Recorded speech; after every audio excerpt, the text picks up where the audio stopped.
Good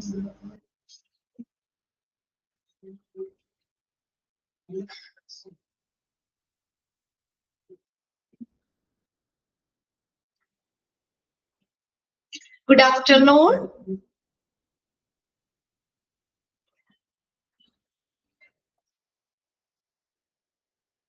Okay. Okay. എല്ലാവരും ഫുഡൊക്കെ കഴിച്ചോ? ഇതൊക്കെ കഴിച്ചിട്ടാണോ ക്ലാസ്സിൽ കയറിയത്? യെസ് ആണല്ലേ. ഓക്കെ.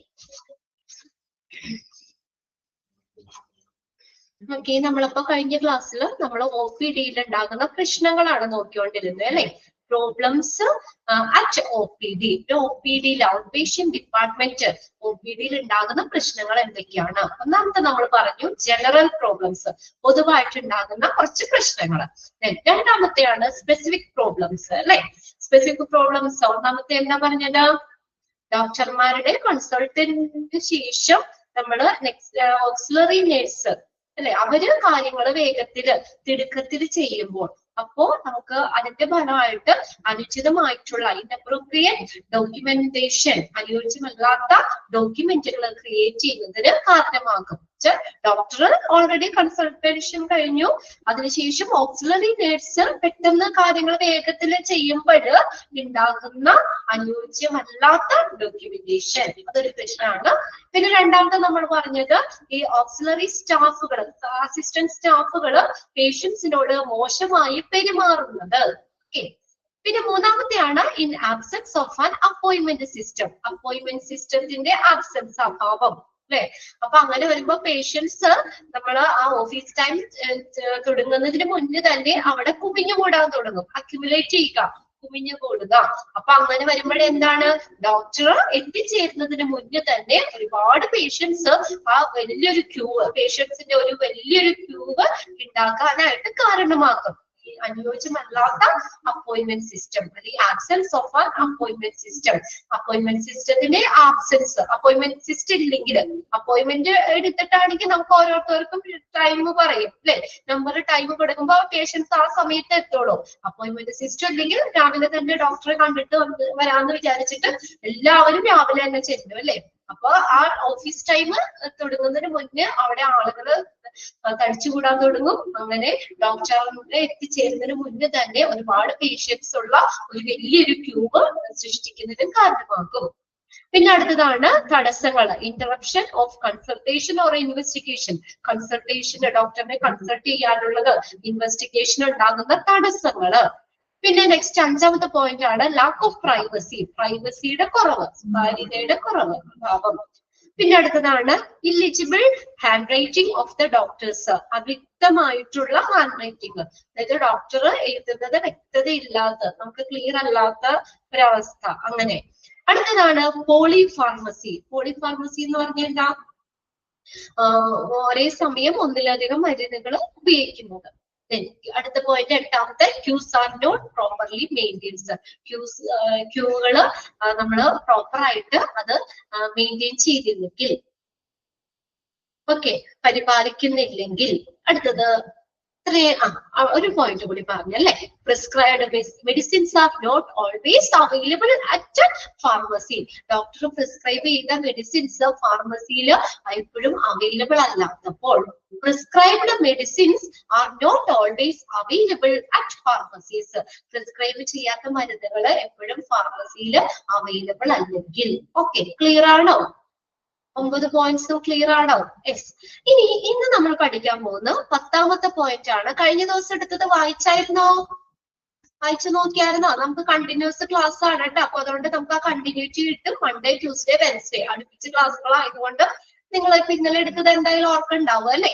ഓക്കെ, എന്നാലും ഒന്നുകൂടി ഒന്ന് വായിച്ചു കൂടി വെക്കണം. 10th പോയിന്റ് നോക്കിയേ, use of the trade names of medicines by doctors create confusion to the patients. Trade name എന്ന് പറഞ്ഞാൽ എന്താ?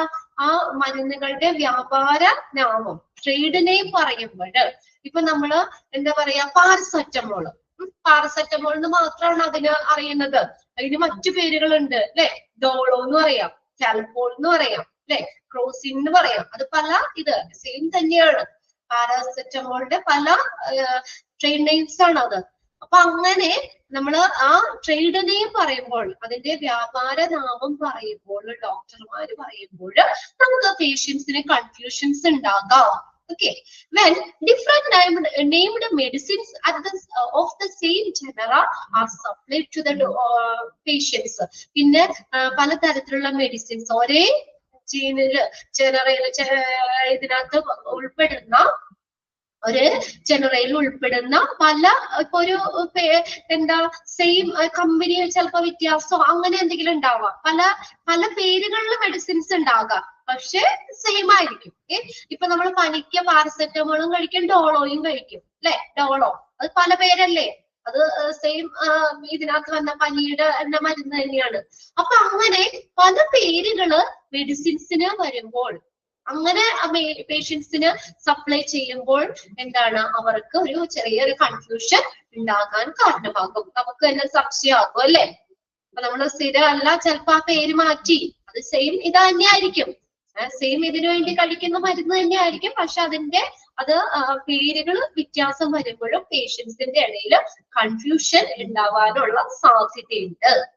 Use of trade names of medicine by doctors. അവിടെ അത്രയും ഒന്ന് നോക്കിയാൽ മതി. ഒരു പ്രശ്നമാണ് ഈ ഡോക്ടേഴ്സ് മെഡിസിൻസിന്റെ വ്യാപാര നാമം ഉപയോഗിക്കുമ്പോൾ പേഷ്യൻസിന് കൺഫ്യൂഷൻ ഉണ്ടാകാം. Okay, create confusion to patients. അത്രയും നോക്കി വെച്ചാലും മതി. പിന്നെ അടുത്തത് നോക്കി 11ാമത്തെ പോയിന്റ് എന്താ? No clear advice about when how long to take the medicines. പിന്നെ ചിലപ്പോ ക്ലിയർ ആയിട്ട് അഡ്വൈസ് കൊടുക്കാത്തപ്പോൾ, അതായത് എപ്പോഴാണ്, എത്ര ദിവസത്തേക്കാണ് ഈ മെഡിസിൻസ് കഴിക്കേണ്ടത് എന്നൊക്കെ ക്ലിയർ ആയിട്ട് ഉപദേശം നൽകാത്തപ്പോൾ, അഡ്വൈസ് കൊടുക്കാത്തപ്പോൾ, കറക്റ്റ് ആയിട്ടേ അത് ഇത്ര നാള് കഴിക്കണം, അല്ലെങ്കിൽ ഇപ്പൊ നമ്മൾ ഒരു മാസം കഴിക്കണം, അല്ലെങ്കിൽ ഒരാഴ്ച കഴിക്കണം, അല്ലെങ്കിൽ 10 ദിവസത്തേക്ക് കഴിക്കണം, എപ്പോ കഴിക്കണം എന്നുള്ളത്, 1 നേരം 2 നേരമാണോ 3 നേരമാണോ, അങ്ങനെ കറക്റ്റ് ആയിട്ടുള്ള ആ ഉപദേശം അഡ്വൈസ് കിട്ടാത്തത് അതൊരു പ്രശ്നമാണ്. No clear advice about when how long to take the medicine. എത്ര നാള് ആ മെഡിസിൻസ് കഴിക്കണം, എപ്പോ കഴിക്കണം എന്നതിന് വ്യക്തമായിട്ടുള്ള ഒരു ഉപദേശം ഇല്ലാത്തത്. പിന്നെ അടുത്ത പോയിന്റ് ആണ് sometimes wrong medicines are given by the pharmacist. ചിലപ്പോ തെറ്റായ മെഡിസിൻസ് ഫാർമസിസ്റ്റ് നൽകാം. Wrong medicines are given by the pharmacist. Sometimes wrong medicines are given നൽകുക by the pharmacist. Pharmacist 10th point പറയാലോ, ഒന്നുകൂടെ പറയാട്ടോ. അതായത് തെറ്റായ മെഡിസിൻസ് ഫാർമസിസ്റ്റ് നൽകുമ്പോൾ അവർക്ക് ചിലപ്പോൾ മാറിപ്പോയിട്ടേ അങ്ങനെയൊക്കെ തരുമ്പോൾ അതൊരു പ്രശ്നമാണ്. പിന്നെ അടുത്തത് 13 ഇൻസഫിഷ്യന്റ് ആൻഡ് അൺക്ലീൻഡ് ടോയ്ലറ്റ്. ആവശ്യത്തിന് ടോയ്ലറ്റ് ഇല്ലാത്തത്, അതുപോലെ ക്ലീൻ അല്ലാത്ത ടോയ്ലറ്റുകൾ, അതും OPD-യിലെ സ്പെസിഫിക് പ്രോബ്ലംസ് അതിനകത്ത് ഉൾപ്പെടുന്നതാണ് കേട്ടോ. ഇൻസഫിഷ്യന്റ് അല്ലാത്ത, ആവശ്യത്തിന് ഇല്ലാത്തത്, എണ്ണത്തിൽ കുറവ്, ഇൻസഫിഷ്യന്റ്, സഫിഷ്യന്റ് ആയിട്ട് ഇല്ല, അതുപോലെ തന്നെ അൺക്ലീൻഡ് ടോയ്ലറ്റ്. ഇവിടെ ഒരു കുട്ടി 10th പോയിന്റ് ഒന്നുകൂടി പറഞ്ഞിട്ടുണ്ട്. അതായത് നമ്മള് ഈ മെഡിസിൻസിന് പല പേരുണ്ടാവും. അതാണ് ഞാനിപ്പോ എക്സാമ്പിൾ ആയിട്ട് പറഞ്ഞത്. പാരസെറ്റമോള് നമുക്ക് എല്ലാവർക്കും അറിയാവുന്ന, തലവേദനയ്ക്കൊക്കെ നമ്മൾ കഴിക്കുന്നതല്ലേ, പനിക്കൊക്കെ നമ്മൾ പനി ആകുമ്പോൾ കോമൺ ആയിട്ട് നമ്മൾ പാരസെറ്റമോൾ ഉപയോഗിക്കുന്നത്. അതിന്റെ മറ്റു പേരുകളാണ് ഡോളോ. സെയിം തന്നെയല്ലേ, പനിക്ക് തന്നെ ചില ഡോക്ടർമാര് ഡോളോയായിരിക്കും എഴുതുന്നത്. കാൽപോൾ എന്ന് പറഞ്ഞു വരുന്നത് കേട്ടിട്ടില്ലേ, അത് പനിക്ക് നമ്മൾ കഴിക്കുന്നതാണ്. അതുപോലെ ക്രോസിൻ എന്ന് പറയുന്നത് CROCIN, ക്രോസിൻ. ഫോർ എക്സാമ്പിൾ ആയിട്ട് ഞാൻ പറഞ്ഞ ക്രോസിൻ എന്ന് പറഞ്ഞത്. ഇതെല്ലാം ആ പാരസെറ്റമോളിന്റെ തന്നെ പല പല പേരുകളാണ്, ട്രേഡ് നെയിംസ് ആണ്. ആ മെഡിസിൻ സെയിം തന്നെയാണ്, എല്ലാം പനിക്ക് നമ്മൾ ഉപയോഗിക്കുന്നതാ. അപ്പൊ ഡോക്ടർ എല്ലാം സെയിം തന്നെയാണ്, സെയിം ഇതിനകത്ത് വരുന്ന കാറ്റഗറിയിൽ വരുന്ന പനിക്ക് വേണ്ടി നമ്മൾ കഴിക്കുന്ന മരുന്നുകളാണ് ഇതെല്ലാം. അപ്പൊ ചിലപ്പോ ആദ്യം ചെല്ലുമ്പോൾ ഡോക്ടർ പാരസെറ്റമോൾ എഴുതിയെങ്കിൽ പിന്നത്തെ പ്രാവശ്യം ചെല്ലുമ്പോൾ ചിലപ്പോ ഡോക്ടർ സെയിം തന്നെ ആയിരിക്കാം ഡോളോയോ അല്ലെങ്കിൽ കാൽപോളൊക്കെ എഴുതണമെങ്കിൽ ചിലപ്പോൾ നമുക്ക് കൺഫ്യൂഷൻ ഉണ്ടാവാം. അറിയാവുന്നവർക്ക് ഇതെല്ലാം ഒറ്റ ഇത് തന്നെയാണ്, ഒരു കാറ്റഗറിയിലുള്ളതാണെന്നൊക്കെ അറിയാവുന്നവർക്ക് പ്രശ്നമില്ല. അല്ലാത്തവർക്കൊക്കെ ആണെങ്കിൽ ചിലപ്പോൾ അവർക്ക് ഇങ്ങനെ പല പല പേരുകളാവുകയെ, ഒരു മെഡിസിന്റെ തന്നെ പല പേരുകൾ ഉപയോഗിക്കുമ്പോൾ പേഷ്യൻസിന് കൺഫ്യൂഷൻ ഉണ്ടാകാം. അതാണ് when different named medicines of the same genera. അത് ഒറ്റ ഇതിനകത്ത് വന്നതല്ലേ, ഒരൊറ്റ കാറ്റഗറിയിൽ വരുന്നതാണ്. അത് പേഷ്യൻസിന് സപ്ലൈ ചെയ്യുമ്പോൾ പേഷ്യൻസിന് കൺഫ്യൂഷൻ ഉണ്ടാകാം. അതാണ് പല പല പേരുകൾ ഉപയോഗിക്കുമ്പോൾ. അതാണ് ട്രേഡ് നെയിം, വ്യാപാര നാമം. അതിന്റെ മാർക്കറ്റിലുള്ള പല പല പേരുകളുണ്ട്. ഇപ്പൊ ഒരു മെഡിസിൻ ഒരു ഇത് മാത്രമല്ല, ഒരു ഇപ്പൊ പനിക്ക് തന്നെ ഇപ്പൊ ഞാൻ പറഞ്ഞല്ലോ, നമ്മൾ പാരസെറ്റമോളോ, ഡോളോ, കാലിപ്പോള്, പിന്നെ അത് ക്രോസിൻ, ഇതൊക്കെ പനിയുടെ മരുന്നുകൾ തന്നെയാണ്. അപ്പൊ അങ്ങനെ കൊടുക്കുമ്പോൾ പേഷ്യൻസിന് കൺഫ്യൂഷൻ ഉണ്ടാവുമെന്ന്, അതും ഒരു പ്രശ്നമാണ്. ക്ലിയർ ആയോ? ആ പോയിന്റ്സിൽ എന്താ കൺഫ്യൂഷൻ ടു പേഷ്യൻസ് അത്ര എഴുതിയാലും മതി കേട്ടോ. അത്രയൊന്നും അണ്ടർലൈൻ ചെയ്താൽ വെച്ചാൽ മതി. ഡോക്ടേഴ്സ് മെഡിസിൻസിന്റെ ട്രേഡ് നെയിംസ് അല്ലെങ്കിൽ ബ്രാൻഡ് നെയിം ശരിയാ ഉപയോഗിക്കുമ്പോൾ എന്താണ് കൺഫ്യൂഷൻസ് ഉണ്ടാകാം. ക്ലിയർ ആയാ നോക്കിയേ. ഇന്ന് നമ്മൾ എടുത്തത് 10th 10ാമത്തെ പോയിന്റ് മുതലാണ് പറഞ്ഞത്. അപ്പൊ 1ാമത്തെ പോയിന്റിൽ എന്താ പറഞ്ഞത്? 10ാമത്തെ പോയിന്റ് ഡോക്ടർ മെഡിസിൻസിന് പല ട്രേഡ് നെയിം ഉപയോഗിക്കുമ്പോൾ പേഷ്യൻസിന് കൺഫ്യൂഷൻ ഉണ്ടാകാം. പിന്നെ അടുത്തത് നമ്മള് മെഡിസിൻസ് എപ്പോ കഴിക്കണം, എത്ര നാള് കഴിക്കണം എന്നുള്ളതിന് വ്യക്തമായിട്ടുള്ള ഒരു ഉപദേശം നമുക്ക് കിട്ടാത്തപ്പോൾ, പിന്നെ അതുപോലെ തന്നെ ഫാർമസിസ്റ്റ് ചിലപ്പോ തെറ്റായിട്ടുള്ള മെഡിസിൻസ് നമുക്ക് തരാം, അത് ഒരു പ്രശ്നമാണ്. പിന്നെ ഇൻസഫിഷ്യന്റ് ആൻഡ് അൺക്ലീൻഡ് ടോയ്ലറ്റ്, എണ്ണത്തിൽ കുറവ്. ഇപ്പൊ പേഷ്യൻസിന്റെ അനുസരിച്ച് ആ ടോയ്ലറ്റുകളൊക്കെ വേണ്ടേ. ഒരു ടോയ്ലറ്റ് മാത്രമൊക്കെ ആണെങ്കിൽ എല്ലാവർക്കും യൂസ് ചെയ്യാനൊക്കെ ബുദ്ധിമുട്ടായിരിക്കും. പിന്നെ അതുപോലെ ക്ലീൻ അല്ലാത്ത ടോയ്ലറ്റ്സ്, അതും ഒരു സ്പെസിഫിക് പ്രോബ്ലത്തിൽ വരുന്ന OPD-യില്. ക്ലിയർ ആയോ? ഇനി ഏതെങ്കിലും പോയിന്റ്സിൽ സംശയം ഉണ്ടോ? എന്തെങ്കിലും ബുദ്ധിമുട്ടുണ്ടെങ്കിൽ ചോദിക്കണം കേട്ടോ. നിങ്ങളോ ഒന്നുകൂടി റിപ്പീറ്റ് ചെയ്യാം, വായിച്ചു വെച്ചാൽ മതി. അപ്പൊ സ്പെസിഫിക് പ്രോബ്ലത്തിൽ വന്നത് ഏത് എന്നുള്ളതൊക്കെ നമുക്ക് ഇൻക്ലൂഡ് ചെയ്യുന്നത് ഏത് അല്ലെങ്കിൽ ഇൻക്ലൂഡ് ചെയ്യാത്തത് ഏത് അങ്ങനെയൊക്കെ ചോദിക്കാം. അപ്പൊ നമ്മളൊന്ന് മനസ്സിലാക്കി വെക്കുക, ഇതൊക്കെ പ്രശ്നങ്ങളാണ്, OPD നേരിടുന്ന പ്രശ്നങ്ങളാണ്, OPD-യിൽ വരുന്ന പ്രശ്നങ്ങളാണുള്ളത്. ഇനി പ്രശ്നങ്ങൾ ഉണ്ടായാൽ മാത്രം പോരല്ലോ, നമുക്ക് എന്ത് ചെയ്യണം? അതിന് സോൾവ് ചെയ്യണം അല്ലെ? Methods to solve. അപ്പൊ ആ പ്രശ്നങ്ങളെ നമുക്ക് സോൾവ് ചെയ്യാനുള്ള മെത്തേഡ്സ് എന്തൊക്കെയാണ്? പലതരത്തിലുള്ള മെത്തേഡ്സ് ടു സോൾവ്, ആ പ്രശ്നങ്ങളെ സോൾവ് ചെയ്യാനുള്ള മെത്തേഡ്സ്. ഒന്നാമത്തെയാണ് ആഡിക്വേറ്റ് ഡയറക്ഷണൽ സൈൻ. കൃത്യമായ അല്ലെങ്കിൽ മതിയായ സൈനുകൾ കൊടുക്കുക, ഡയറക്ഷണൽ സൈൻ. അതായത് നമുക്ക് അവിടെ ചെന്ന് കൺഫ്യൂഷൻ ഉണ്ടാക്കാത്ത രീതിയിൽ ഇപ്പൊ ഓരോ സെക്ഷനുകളും എവിടെയാണൊക്കെ സൈൻ ബോർഡുകൾ ഉണ്ടല്ലോ അല്ലെ. ഇപ്പൊ ഫാർമസി എവിടെയാ, അങ്ങോട്ടേക്ക് ഒരു ആരോ മാർക്ക് വെച്ചിട്ടുണ്ടാവും അല്ലെ. അങ്ങനെയൊക്കെ പറഞ്ഞിട്ട് ഓരോ ഇതിലേക്കും ഓരോ സെക്ഷനിലേക്കും, അല്ലെങ്കിൽ ഇപ്പൊ ഡോക്ടേഴ്സിന്റെ ഒക്കെ ആണെങ്കിൽ ഓരോ റൂമിലും ഡോക്ടറിന്റെ നെയിം അല്ലെ, ആ ഡോക്ടർ ഇരിക്കുന്ന റൂമൊക്കെ നമ്മൾ കറക്റ്റ് ആയിട്ട് കൃത്യമായിട്ടുള്ള ഡയറക്ഷണൽ സൈൻ, നമുക്ക് ഡയറക്ഷൻ തരുന്ന അല്ലെ, നമുക്ക് അങ്ങനെയുള്ള സൈനുകള്, മതിയായ സൈനുകൾ ഉണ്ടായിരിക്കണം. അതൊരു നല്ലൊരു കാര്യമാണ് അല്ലെ. അപ്പൊ നമുക്ക് കുറെ കൺഫ്യൂഷൻസ് ഒഴിവാക്കാം. കറക്റ്റ് ക്ലിയർ ആയിട്ട് സൈൻ ബോർഡുകളൊക്കെ ഉണ്ടെങ്കിൽ അല്ലെ, സൈൻ ബോർഡുകളൊക്കെ ഉണ്ടെങ്കിൽ നമുക്ക് അത് തന്നെ വായിച്ച് നമുക്ക് തന്നെ കുറച്ച് കാര്യങ്ങളൊക്കെ സോൾവ് ചെയ്യാൻ പറ്റും. രണ്ടാമത്തെ നോക്കിയേ, quick computerised registration and electronic record keeping for quick retrieval. കണ്ടോ, ഈ നമുക്ക് നല്ല പെട്ടെന്നുള്ള ഒരു കമ്പ്യൂട്ടറൈസ്ഡ് സിസ്റ്റം കൊണ്ടുവരാം, അല്ലെങ്കിൽ electronic record, electronic health record, EHR electronic റെക്കോർഡുകൾ കീപ്പ് ചെയ്യാം ഫോർ ക്വിക്ക് റിട്രൈവൽ. റിട്രൈവ് എന്ന് വെച്ചാൽ വീണ്ടെടുക്കാൻ. ഇപ്പൊ നമ്മൾ ചെന്നിട്ടേ നമുക്ക് ഇന്ന ദിവസത്തെ അല്ലെങ്കിൽ നമുക്ക് ഒരു റിപ്പോർട്ട് വേണം, അല്ലെങ്കിൽ ആ ബില്ല് വേണം, ഇതൊക്കെ പറഞ്ഞു കഴിഞ്ഞാല് നമ്മള് എന്താ പറയാ, സാധാരണ പണ്ടത്തെ പോലെയുള്ള ഇതൊക്കെ ആണെങ്കിൽ നമ്മൾ ഫയല് തപ്പാൻ പോകണം അല്ലെ, നമുക്ക് എടുക്കാൻ. ഇപ്പൊ നമ്മളാണെങ്കിൽ ചെന്ന് രജിസ്റ്റർ ചെയ്യുമ്പോൾ നമ്മുടെ പണ്ടൊക്കെ അങ്ങനെയായിരുന്നില്ലേ, ഫയലിലല്ലേ ഓരോരുത്തർക്കും ഓരോ നമ്പർ ഇട്ടിട്ട് ഫയലുണ്ട്, ആ ഫയൽ ഇങ്ങനെ അടക്കി വെച്ചിട്ടുണ്ടാവും. അപ്പൊ നമ്മൾ ചെന്ന് പറയുമ്പോ അവര് പോയി തപ്പി ഫയല് കണ്ടുപിടിക്കുകയും ചെയ്യണേ, ഫയലാ നമുക്ക് തന്നെ. ഇപ്പൊ എന്ന് പറഞ്ഞാൽ അങ്ങനെയൊന്നുമില്ല, രജിസ്റ്റർ ചെയ്യുമ്പോൾ നമ്മൾ നേരെ സിസ്റ്റത്തിലേക്കാണ്. ഇപ്പൊ പുതിയ മാറ്റങ്ങൾ നമുക്ക് കൊണ്ടുവന്നു അല്ലെ, ഇലക്ട്രോണിക്കലി നമ്മൾ കമ്പ്യൂട്ടർ ഇതൊക്കെ വന്നതോടുകൂടി നമുക്ക് രജിസ്ട്രേഷൻ ഒക്കെ എളുപ്പമായി. Quick computerised registration. ഇപ്പൊ നമ്മൾ രജിസ്റ്റർ ചെയ്യണമെങ്കിൽ വീട്ടിൽ തന്നെ ഇരുന്ന് ചെയ്യാം. പണ്ടത്തെ പോലെ രാവിലെ തന്നെ പോയി ക്യൂ നിൽക്കൊന്നും വേണ്ട, വീട്ടിലിരുന്ന് ഓൺലൈനായിട്ട് 24 hours നമുക്ക് രജിസ്റ്റർ ചെയ്യാം. അതുപോലെ ഇലക്ട്രോണിക് ഹെൽത്ത് റെക്കോർഡുകളൊക്കെ കൊണ്ടുവന്നത് ഈ പ്രശ്നത്തെ നമുക്ക് വലിയ തിക്കും തിരക്കും ഒക്കെ കുറയ്ക്കാനും നമ്മുടെ എന്തെങ്കിലും കാര്യങ്ങളൊക്കെ അത് സിസ്റ്റത്തിൽ നിന്ന് എടുക്കാനും ഒക്കെ ഹെൽപ്പ് ചെയ്യും.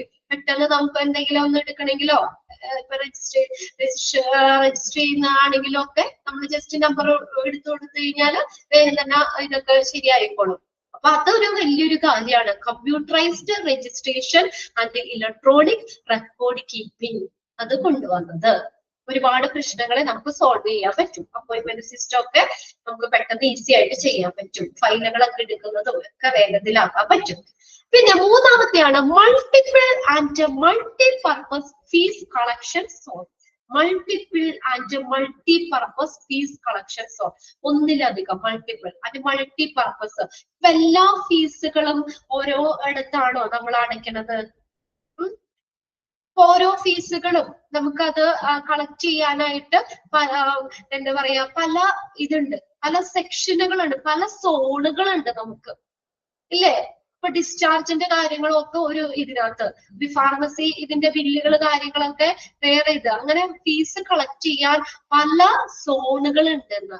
അപ്പൊ അത് നമുക്ക് എന്താണ് ഇങ്ങനെ വലിയ തിക്കും തിരക്കും ഇല്ലാത്തതാവാനും നമുക്ക് എന്താ പറയാ ഓരോ നമുക്കിടെ പേഷ്യൻസിന്റെ ആ ഒരു കംഫർട്ടബിൾ ആകാനും നമുക്ക് ഒരുപാട് ടൈം വെയിറ്റ് ചെയ്യാതിരിക്കാനും ഒക്കെ നമുക്ക് സഹായമാണ് അത്. മൾട്ടി പർപ്പസ്, ഒന്നിലധികം ഉദ്ദേശങ്ങൾക്ക് വേണ്ടിയുള്ള ഫീസ് കളക്ട് ചെയ്യാനുള്ള സോണുകള്. അല്ലെങ്കിൽ ഒറ്റ സ്ഥലത്ത് മാത്രം അവിടെ ഭയങ്കര തിരക്കും തിക്കും ഒക്കെ ആയിരിക്കില്ലേ? അത് കുറച്ചും കൂടി നമുക്ക് പേഷ്യൻസിന്റെ ആ ഒരു കംഫർട്ടബിലിറ്റി അല്ലെ, അവർക്ക് അധികം വെയിറ്റ് ചെയ്യാതിരിക്കാനും അവർക്ക് സുഖപ്രദമാകുന്ന രീതിയിൽ നമുക്ക് multiple and multipurpose fee collection സോണുകള് ഈ പ്രശ്നത്തെ നമുക്ക് എന്ത് ചെയ്യാം, സോൾവ് ചെയ്യാൻ പറ്റും. പിന്നെ അടുത്തതാണ് നാലാമത്തെ, adequate number of doctors as per patient volume. അതൊരു വലിയ കാര്യം. നമ്മൾ പറഞ്ഞില്ലേ OPD ഉണ്ടാകുന്ന വലിയ പ്രശ്നമാണ് പേഷ്യൻസിന്റെ അനുസരിച്ച് ഡോക്ടർ ഇല്ലാത്തത്. അപ്പൊ എന്ത് ചെയ്യണം അവിടെ? ആഡിക്വേറ്റ് നമ്പർ ഓഫ് ഡോക്ടേഴ്സ്, അനുയോജ്യമായിട്ടുള്ള ഡോക്ടറിന്റെ എണ്ണം ആസ് പെർ പേഷ്യൻസ് വോളിയം, പേഷ്യൻസിന്റെ വോളിയം, പേഷ്യൻസിന്റെ എണ്ണം അനുസരിച്ച് അതിന് അനുയോജ്യമായിട്ടുള്ള ഡോക്ടർമാരെ പ്രൊവൈഡ് ചെയ്യണം. അപ്പൊ നമുക്ക് ആ വലിയ തിക്കും തിരക്കും ഉണ്ടാവുമല്ലോ.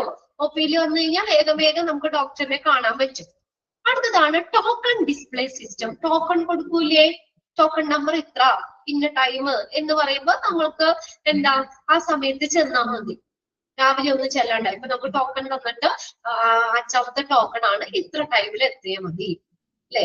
10ാമത്തെ ടോക്കൺ ആണ്, ഇത്ര സമയമാകുമ്പോൾ എത്തിയാൽ മതി. അപ്പൊ അങ്ങനെയുള്ള ആ ടോക്കൺ കൊടുക്കുന്ന സിസ്റ്റം, അതും നമുക്ക് ഇങ്ങനെയുള്ള ഈ തിരക്കും ഒക്കെ ഉണ്ടാകുന്നതും ഒക്കെ ഒഴിവാക്കാനായിട്ട് പറ്റും. പിന്നെ അടുത്തതാണ് multiple blood collection or a diagnostic facility staffing then based on needs.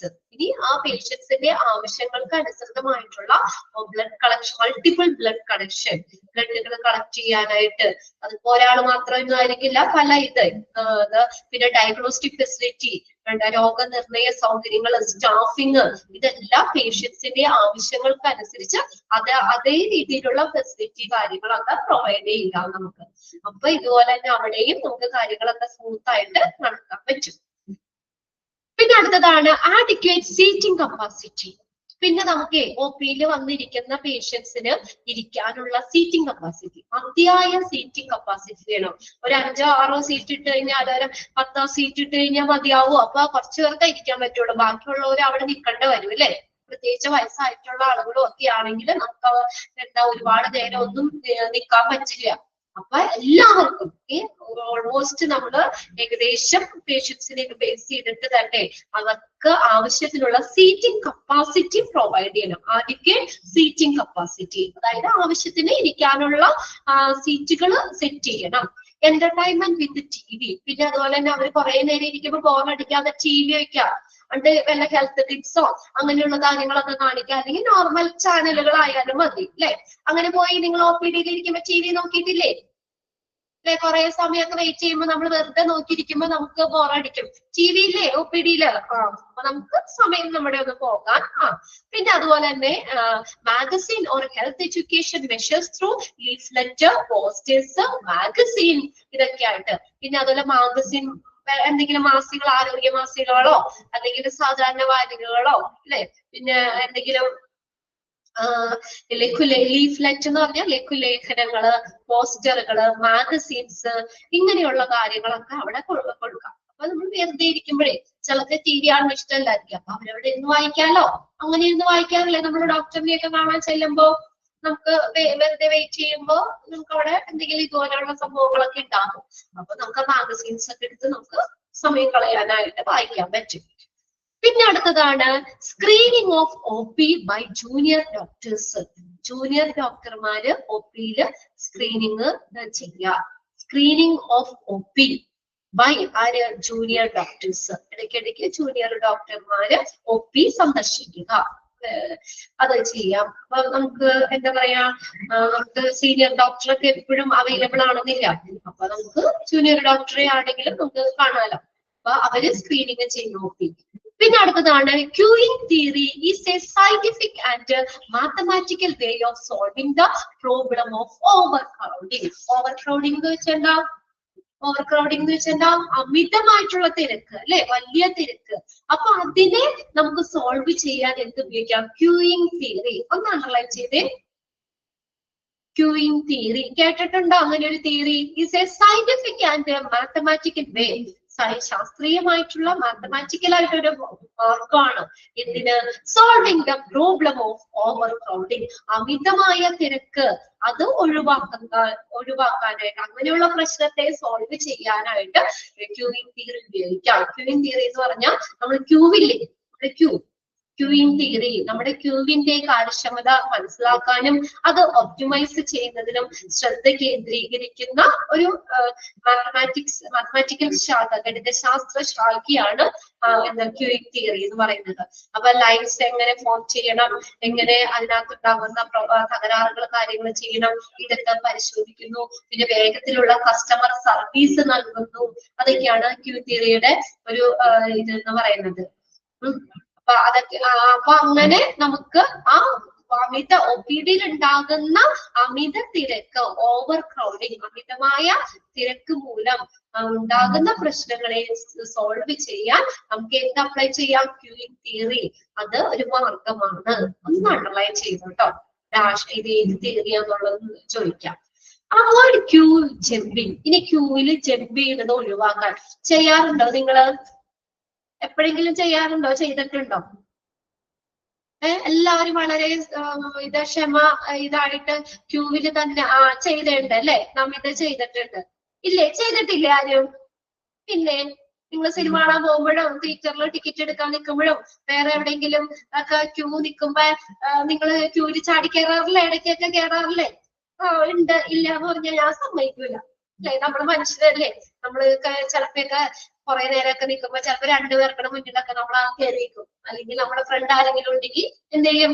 Front നമ്മൾ വിളിക്കില്ലേ, വാ അവിടെ നിന്നോളാം പറഞ്ഞ് വിളിക്കും. വാ.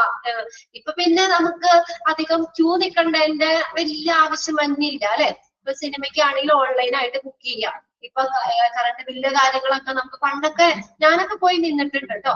കറണ്ട് ബില്ല് അടയ്ക്കാനൊക്കെ ആയിട്ട് ഒത്തിരി ക്യൂ.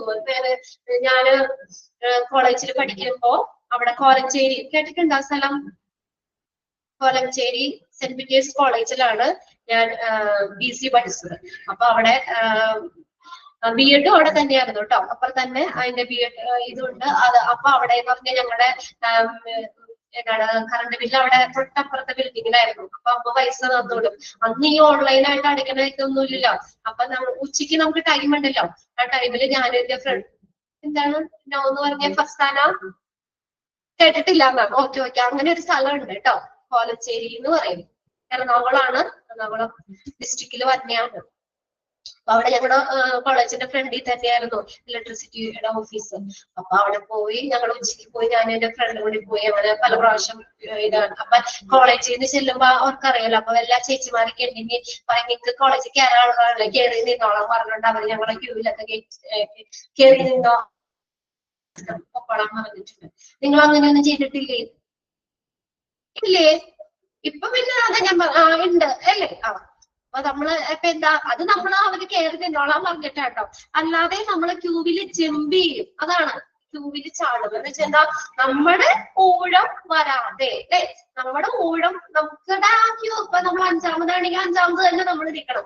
പക്ഷെ നമ്മുടെ ഊഴം കാത്തിരിക്കുന്നതിന് പകരം ക്യൂവില് മറ്റുള്ളവരുടെ മുമ്പില് നമുക്ക് ഇടയിൽ 2-3 പേരുടെ മുമ്പിൽ കയറി ക്യൂവില് ജമ്പ് ചെയ്യണത് അത് ഒഴിവാക്കണം.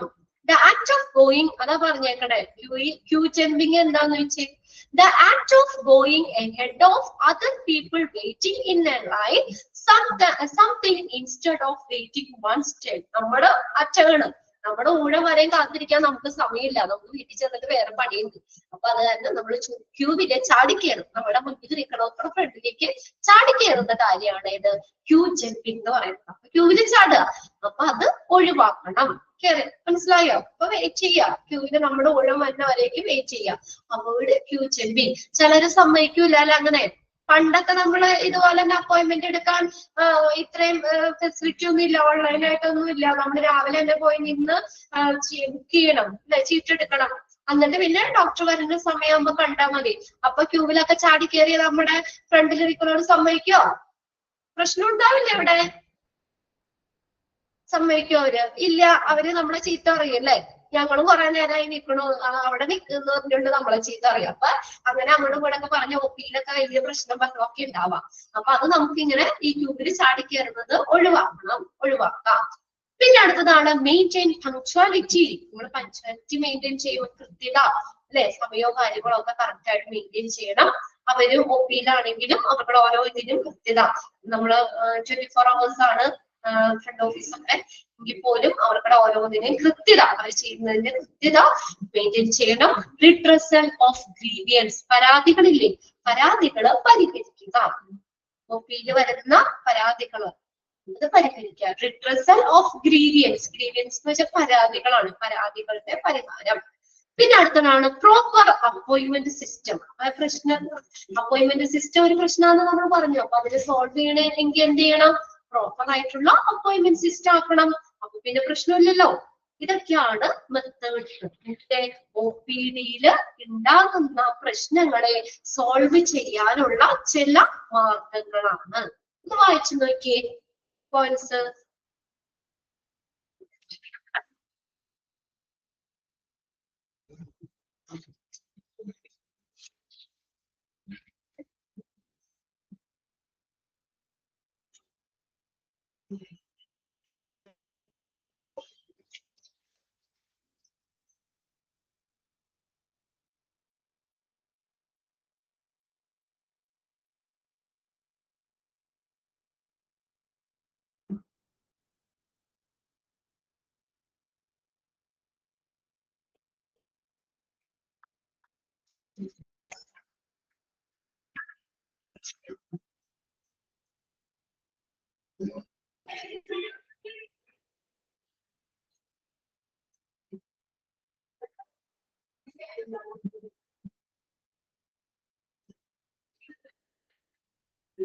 ഒക്കെയാണോ?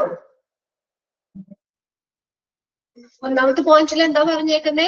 കറക്റ്റ് സൈനുകള് കാര്യം. അപ്പൊ നമുക്ക് അത് നോക്കിയിട്ട് നമുക്ക് ഡയറക്ഷൻ, നമുക്ക് ഓരോന്നും മനസ്സിലാക്കാനുള്ള കൃത്യമായിട്ടുള്ള അഡിക്കേറ്റ് ഡയറക്ഷണൽ സൈൻസ് പ്രൊവൈഡ് ചെയ്യണം. പിന്നെ അതുപോലെ തന്നെ കമ്പ്യൂട്ടറൈസ്ഡ് സിസ്റ്റം, ഇലക്ട്രോണിക് റെക്കോർഡുകൾ അതൊക്കെ കൊണ്ടുവരണം. പിന്നെ അതുപോലെ തന്നെ ഫീസ് കളക്ട് ചെയ്യാനായിട്ട് ഒന്നിലധികം മൾട്ടി പർപ്പസ്, പല ആവശ്യങ്ങൾക്ക് വേണ്ടിയുള്ളതും പലതരത്തിലുള്ള ഫീസ് കളക്ട് ചെയ്യാനുള്ള സോണുകൾ വേണം. പിന്നെ അതുപോലെ തന്നെ പേഷ്യന്റിന്റെ എണ്ണത്തിനനുസരിച്ച് അതിന് ആവശ്യമായിട്ടുള്ള ഡോക്ടർമാരുണ്ടായിരിക്കണം. പിന്നെ ടോക്കൺ ഡിസ്പ്ലേ സിസ്റ്റം കൊണ്ടുവരണം. പിന്നെ അതുപോലെ തന്നെ ബ്ലഡ് കളക്ട് ചെയ്യാൻ ഡയഗ്നോസ്റ്റിക് ഫെസിലിറ്റി, സ്റ്റാഫിംഗ്, ഇതെല്ലാം അവർക്ക് ആ പേഷ്യൻസിന്റെ ആവശ്യകതകൾക്കനുസരിച്ച് ഒന്നിലധികം സെക്ഷനുകൾ വേണം. പിന്നെ സീറ്റിംഗ് കപ്പാസിറ്റി, അവർക്ക് ഒപ്പിയിൽ വരുന്ന പേഷ്യൻസിനെ ഇരിക്കാനായിട്ട് ആവശ്യത്തിനുള്ള സീറ്റിംഗ് കപ്പാസിറ്റി വേണം. പിന്നെ TV, എന്റർടൈൻമെന്റ്, TV, മാഗസിൻ അല്ലെങ്കിൽ health education measures through leaflet എന്ന് പറഞ്ഞാൽ ലഘുലേഖനങ്ങള്, പോസ്റ്ററുകള്, മാഗസീൻസ്, അങ്ങനെയൊക്കെ ആയിട്ട് ഹെൽത്ത് എഡ്യൂക്കേഷൻ കൊടുക്കുന്ന അങ്ങനെയുള്ള കാര്യങ്ങളൊക്കെ പ്രൊവൈഡ് ചെയ്യാം. പിന്നെ ജൂനിയർ ഡോക്ടറെ ഇടയ്ക്ക് OP സ്ക്രീനിങ് ചെയ്യണം. പിന്നെ ക്യൂയിങ് തിയറി, നമുക്ക് ഈ അമിത തിരക്കിനെ ഒഴിവാക്കാനായിട്ട് ക്യൂയിങ് തിയറി ഉപയോഗിക്കാം. പിന്നെ അടുത്തത് അവോയ്ഡ് ക്യൂ ജമ്പിങ്, ക്യൂവില് ചാടിക്കയറുന്നത് ഒഴിവാക്കണം. പങ്ക്ച്വാലിറ്റി, കൃത്യത അവിടെ മെയിൻറ്റെയിൻ ചെയ്യണം. പിന്നെ പരാതികൾക്ക് പരിഹാരങ്ങൾ കാണണം. Proper appointment system. ആർക്കെങ്കിലും സംശയം ഉണ്ടോ? പോയിന്റ്സ്, നമുക്ക് ഈ മെത്തേഡുകൾ എന്തൊക്കെയാണ് OPയിൽ ഉണ്ടാകുന്ന പ്രശ്നങ്ങളെ സോൾവ് ചെയ്യാനുള്ള കുറച്ച് മെത്തേഡുകളാണ് ഈ കൊടുത്തേക്കുന്നത്. ക്ലിയർ ആയോ നോക്കിയേ? ഇല്ല, സംശയമൊന്നുമില്ല. ഇതും ബൈപ്പാട്ടൊന്നും ചെയ്യണ്ട കേട്ടോ, നമുക്ക് ഏകദേശം അറിയാലോ ഇന്ന സംഭവങ്ങൾ നമ്മൾ എന്തിനാണ് OPD ഉണ്ടാകുന്ന പ്രശ്നങ്ങൾ സോൾവ് ചെയ്യാനുള്ളതാണ്. അങ്ങനെ ഒന്ന് മനസ്സിലാക്കി വെച്ചാൽ മതി. ഇനി അടുത്തതാണ് clinical records kept in an OPD. ഒരു OPD-യിൽ സൂക്ഷിക്കുന്ന ക്ലിനിക്കൽ റിപ്പോർട്ടുകൾ ഏതൊക്കെയാണ്? ക്ലിനിക്കൽ റെക്കോർഡ്സ്, റിപ്പോർട്ടല്ല റെക്കോർഡുകളാണ്. Clinical records kept in an OPD. ഒരു OPD-യിൽ സൂക്ഷിക്കുന്ന റെക്കോർഡുകൾ, ചികിത്സാ സംബന്ധമായിട്ടുള്ള, ക്ലിനിക്കലാണ് കേട്ടോ, ചികിത്സാ സംബന്ധമായിട്ടുള്ള റെക്കോർഡ്സ്. ഒന്നാമത്തെയാണ് OPD രജിസ്ട്രേഷൻ ഫോം. ജസ്റ്റ് എന്താന്ന് മാത്രം നോക്കി വെച്ചാൽ മതി കേട്ടോ. OPD രജിസ്ട്രേഷൻ ഫോം അറിയാം, OPD രജിസ്റ്റർ ചെയ്യുന്ന ഫോമുകൾ, അതിന്റെ റെക്കോർഡ് അവർ സൂക്ഷിക്കണം. രജിസ്റ്റർ കൺസൾട്ടേഷൻ ഡോക്ടറിനെ കാണാനായിട്ട് നമ്മൾ രജിസ്റ്റർ ചെയ്യില്ലേ, ആ രജിസ്ട്രേഷൻ ഫോം, OPD-യിലെ രജിസ്ട്രേഷൻ ഫോം. രണ്ടാമത്തെയാണ് അഡ്മിഷൻ ഫോം, അഡ്മിറ്റ് ആവുമ്പോൾ എടുക്കുന്ന അഡ്മിഷൻ ഫോം. പിന്നെ മെഡിക്കേഷൻ റെക്കോർഡ്സ്, മരുന്നുകളുമായി ബന്ധപ്പെട്ട റെക്കോർഡുകൾ. പിന്നെ അടുത്ത ട്രീറ്റ്മെന്റ് റെക്കോർഡ്, ട്രീറ്റ്മെന്റിന്റെ റെക്കോർഡുകൾ. ഇൻവെസ്റ്റിഗേഷൻ റെക്കോർഡ്, എന്തെങ്കിലും ഇൻവെസ്റ്റിഗേഷൻസ് അതുമായിട്ട് ബന്ധപ്പെട്ടുള്ള റെക്കോർഡുകൾ. കോൺസെന്റ് ഫോംസ്, എന്താ വെച്ചാൽ സമ്മത പത്രങ്ങളില്, അതായത് നമ്മള് ഇപ്പൊ സർജറി ഒക്കെ ചെയ്യുമ്പോൾ സമ്മത ഇത് എഴുതി കൊടുക്കൂലേ, അങ്ങനെയുള്ള ഫോമുകൾ. ഇതെല്ലാം ചികിത്സാ സംബന്ധമായി നമ്മൾ OPD-യിൽ സൂക്ഷിക്കേണ്ട റെക്കോർഡുകളാണ്. നിങ്ങൾ ഇത് പേര് മാത്രം നോക്കിയാൽ മതി കേട്ടോ. ഏതൊക്കെ റെക്കോർഡുകൾ, ക്ലിനിക്കൽ റെക്കോർഡുകൾ OPD-യിൽ സൂക്ഷിക്കണം എന്നുള്ളത്. OPD registration form, admission form, medication record, treatment record, investigation record, consent forms, സമ്മത പത്രങ്ങൾ. Okay. ഇനി അടുത്ത് നോക്കിയേ, every hospital must maintain the medical records relating to his or her indoor patients. എല്ലാ ഹോസ്റ്റലും എല്ലാ ഹോസ്പിറ്റലും എന്ത് ചെയ്യണം? must maintain the medical record. തീർച്ചയായിട്ടും മെഡിക്കൽ റെക്കോർഡ്സ് മെയിൻറ്റെയിൻ ചെയ്യണം. എന്തുമായിട്ട്? Relating to his or her indoor patients. അപ്പൊ അവിടെ ഹോസ്പിറ്റലില് ഇൻഡോർ ഹോസ്പിറ്റലിനുള്ളിലുള്ള പേഷ്യൻസുമായി ബന്ധപ്പെട്ടിട്ട് എല്ലാ മെഡിക്കൽ റെക്കോർഡ്സുകളും എന്ത് ചെയ്യണം? ആ എല്ലാ ഹോസ്പിറ്റലും മെയിൻറ്റെയിൻ ചെയ്യണം. ഓർ എ പീരീഡ് ഓഫ് എത്ര പറഞ്ഞേക്കണം? 3 years, 3 വർഷം. From the date of commencement of the treatment. Commencement എന്ന് വെച്ചാൽ ആരംഭിക്കുക എന്നുള്ള മീനിങ് ആട്ടോ. കമൻസ്മെന്റ് ആരംഭിക്കുക. ആ ട്രീറ്റ്മെന്റ് ആരംഭിച്ച തീയതി മുതൽ 3 വർഷം, അത്രയും പറയട്ടെ. നമ്മൾ എന്നാണോ ഹോസ്പിറ്റലിൽ ചെന്ന് ട്രീറ്റ്മെന്റ് ആരംഭിച്ചത് അത് മുതൽ 3 വർഷം വരെ നമ്മൾ എന്ത് ചെയ്യണം? ഈ മെഡിക്കൽ റെക്കോർഡ് ഹോസ്പിറ്റലിൽ സൂക്ഷിക്കണം എന്നാണ്. ഓരോ പേഷ്യൻസിന്റെയും മെഡിക്കൽ റെക്കോർഡ്സ് 3 വർഷം വരെ സൂക്ഷിക്കണം. ഇനിയിപ്പോ എന്തെങ്കിലും എന്താ പറയാ കേസുകളോ കാര്യങ്ങളോ എന്തെങ്കിലുമൊക്കെ ആയിട്ട് ഇൻവെസ്റ്റിഗേഷനോ അങ്ങനെ എന്തെങ്കിലും ഉണ്ടെങ്കിൽ നമുക്ക് എന്താ പിന്നീട് ഹോസ്പിറ്റലിൽ ഒരു ചെക്ക് ചെയ്യാനോ അല്ലെങ്കിൽ എന്തെങ്കിലുമൊക്കെ വരുവാണെങ്കിൽ നമുക്കത് ഒരു പ്രൂഫ് ഇല്ലാതിരിക്കാൻ പറ്റില്ലല്ലോ. അപ്പൊ ഇന്ന ആളുമായി ബന്ധപ്പെട്ട ട്രീറ്റ്മെന്റ് റെക്കോർഡോ അല്ലെങ്കിൽ അങ്ങനെയുള്ള എന്തെങ്കിലുമൊക്കെ നമ്മൾ ചോദിക്കുകയാണെങ്കിലും നമ്മളത് കാണിക്കണം. അപ്പൊ അതുകൊണ്ട് ഹോസ്പിറ്റലില് നമ്മൾ പേഷ്യൻസ് ഡിസ്ചാർജ് ചെയ്ത് പോന്നു കഴിഞ്ഞാൽ ഉടനെ തന്നെ മെഡിക്കൽ റെക്കോർഡ്സ് ഒന്നും ഡിലീറ്റ് ഒന്നും ചെയ്ത് അല്ലെങ്കിൽ കളയരുത്. 3 വർഷം വരെ നമ്മൾ ട്രീറ്റ്മെന്റ് ആരംഭിച്ച ഡേറ്റ് അന്ന് മുതൽ 3 വർഷം വരെ ഈ മെഡിക്കൽ റെക്കോർഡ്സ്, പേഷ്യൻസിനെ സംബന്ധിക്കുന്ന മെഡിക്കൽ റെക്കോർഡ്സ് ഹോസ്പിറ്റല് മെയിൻറ്റെയിൻ ചെയ്യണം. വായിച്ചു നോക്കിയത്.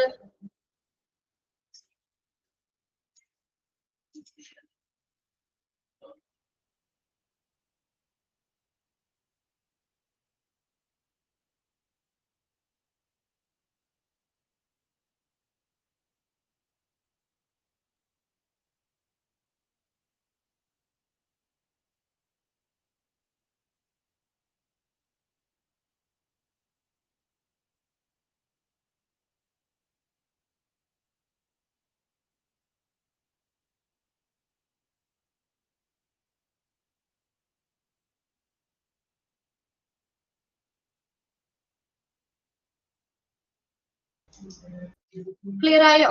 അപ്പൊ ജസ്റ്റ് അത് ഏതൊക്കെ റെക്കോർഡ്സ് ആണെന്നും എത്ര നാള് ആ ഇയർ ഒന്ന് നോക്കിയോട്ടെ. 3 വർഷം വരെ ഹോസ്പിറ്റല് അത് മെയിൻറ്റെയിൻ ചെയ്യണം. മെഡിക്കൽ റെക്കോർഡ്സുകൾ, പേഷ്യൻസുമായിട്ട് ബന്ധപ്പെട്ട മെഡിക്കൽ റെക്കോർഡ്സ് OPD-യില് ഈ 3 വർഷം വരെ ഹോസ്പിറ്റല് അത് മെയിൻറ്റെയിൻ ചെയ്യണം. അതൊന്ന് അണ്ടർലൈൻ ചെയ്ത് വെച്ചോ അവിടെ.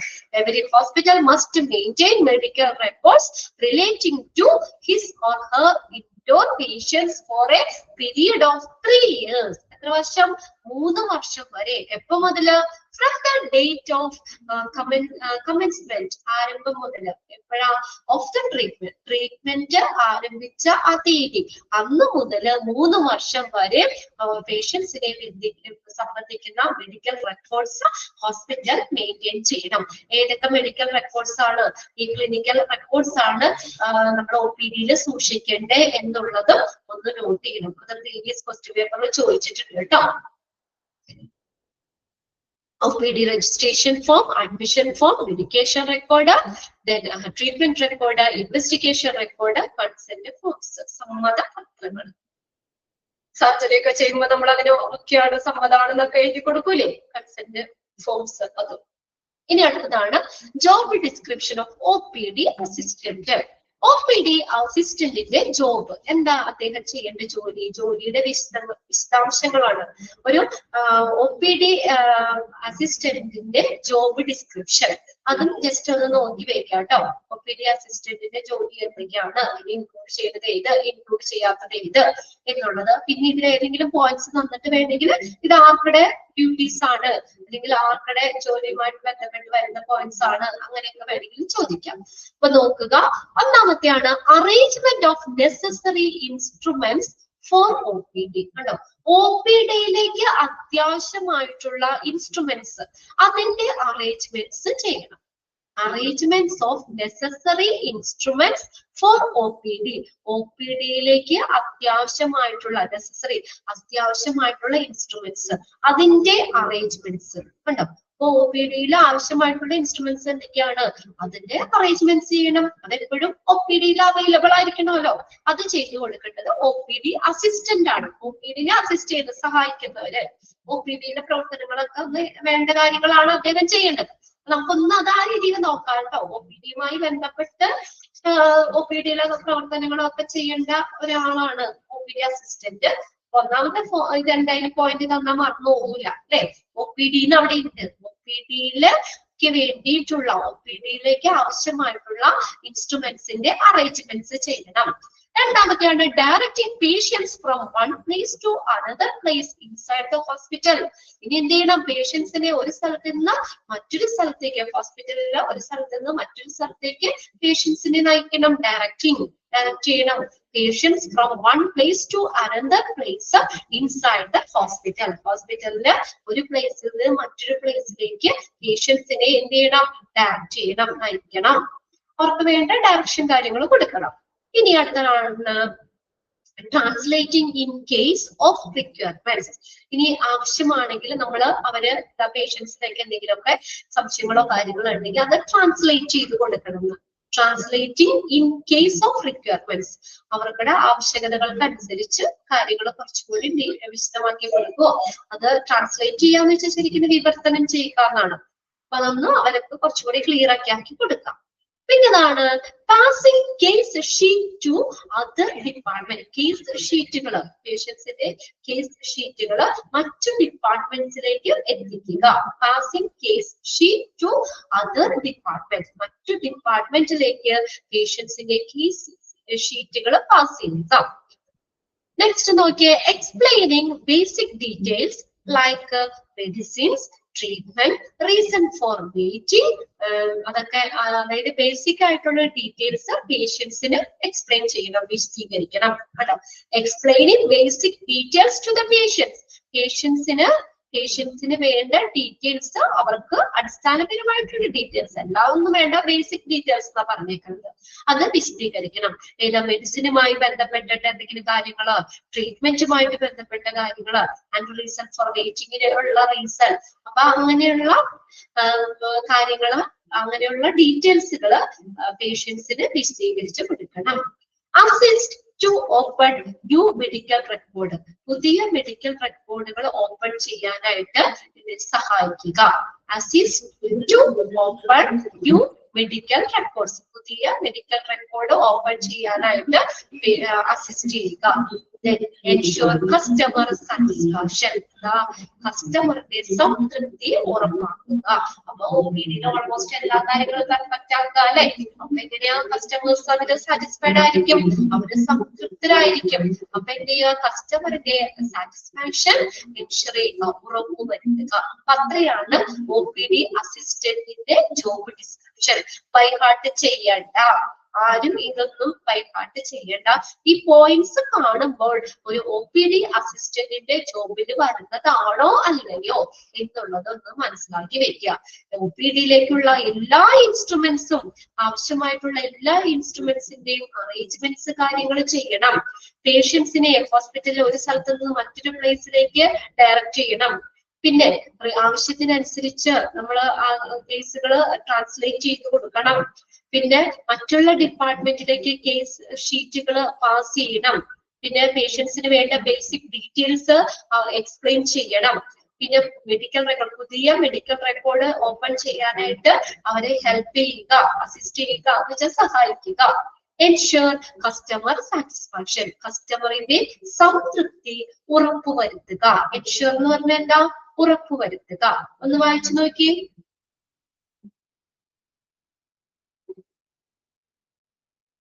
Job description.